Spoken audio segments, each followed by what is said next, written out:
I've seen regular people suffer. The conspiracy is not about regular people. These people you see in this picture, those aren't my soldiers. Those are my people that died because they were starved to death. We had to pick up arms because they were starving us, and they were raping our women, and they were stealing our symbols. The skull with the rising sun behind it and a partially built pyramid. They were stealing our symbols, our women, our resources, and leaving our children to starve to death. So you ask me, why do I take it so personal when it is not even my people who are dying? I constantly get that. Why do you take it so personal when it isn't your tribe that's getting killed? Because the majority of the people aren't in my tribe who are getting killed. That's their argument. Their argument is what happened in my father's lifetime when he was in his about 19 or 20 years old is irrelevant to what is happening right now to his fellow tribesmen who also endured the Civil War. What is happening is the Islamic advance into Biafra, into Igbo land. They want to pass the Jos Plateau. They want to go along the shores of the Niger Delta. They want to use every path they can find.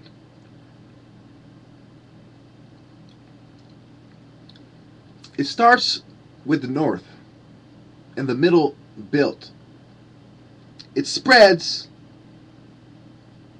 to the south and the delta.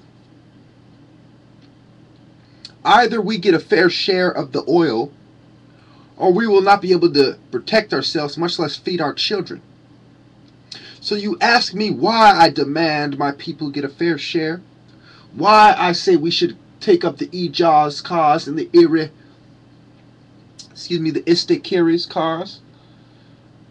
Why in places like Taraba State and Borno State and Maiduguri, as well as Kaduna, does Boko Haram target certain areas, including bridges?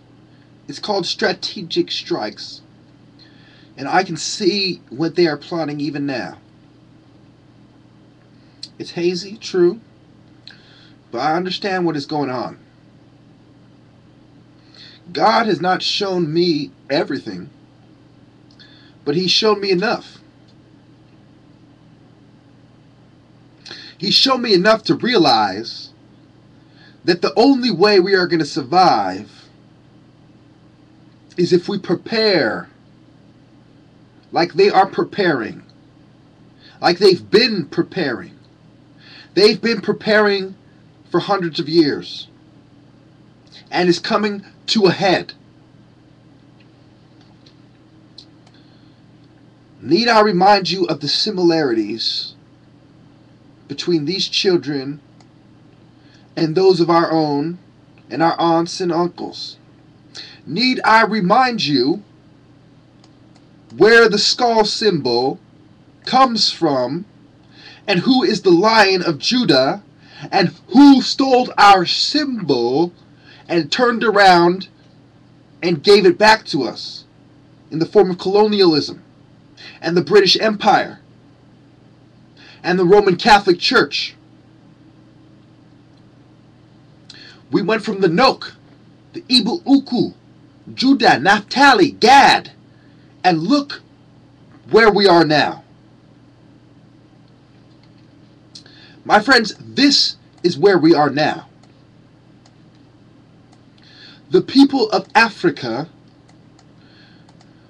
are still having trouble putting a meal in their stomach when they live on the land with the most animals and resources and the most nutrient-rich lands in the entire globe. The Mediterranean, the deltas. the grasslands, the savannas, the jungles,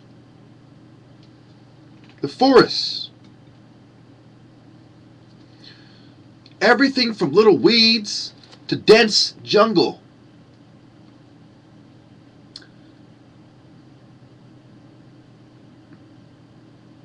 The geology and the geography of the region, the different layers of earth and sediment, the different landscapes and elevations.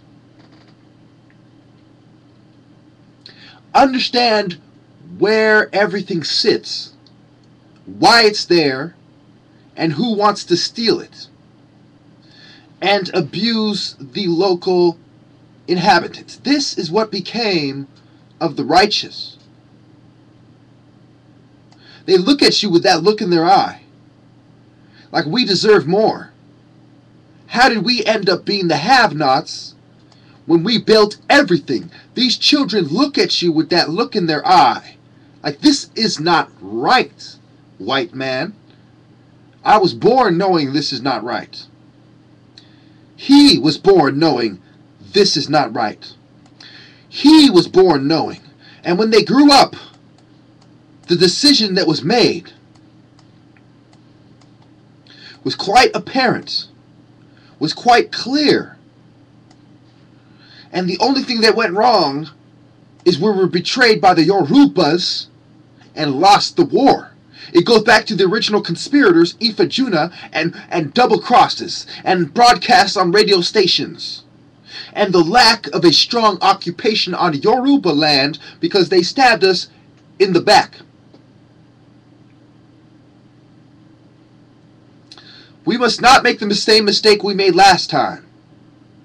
We must arm ourselves better than the other tribes and train ourselves better, and we must show them that we are not just the most educated but the most formidable opponents when it comes to warfare, including modern warfare. And if they take the route of biological and chemical weapons, we shall return the favor. For one cruel act begets another.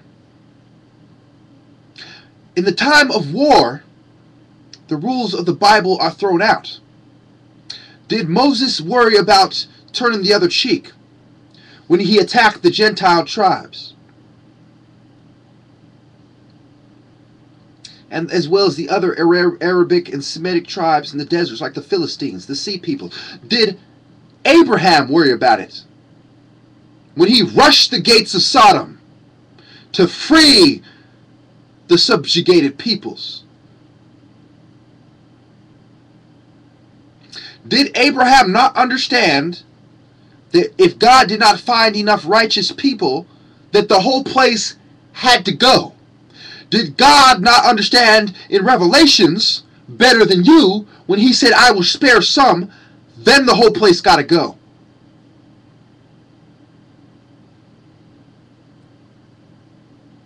Did Samson not understand that he was surrounded by vipers and the temple had to go? Did Jesus not understand that the moneylenders had to go?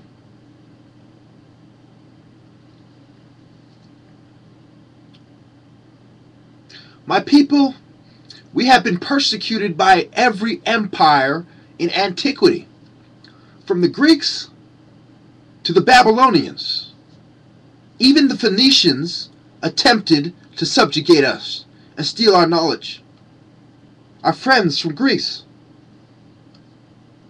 turned around and sided with the Europeans and continued the rape of Egypt.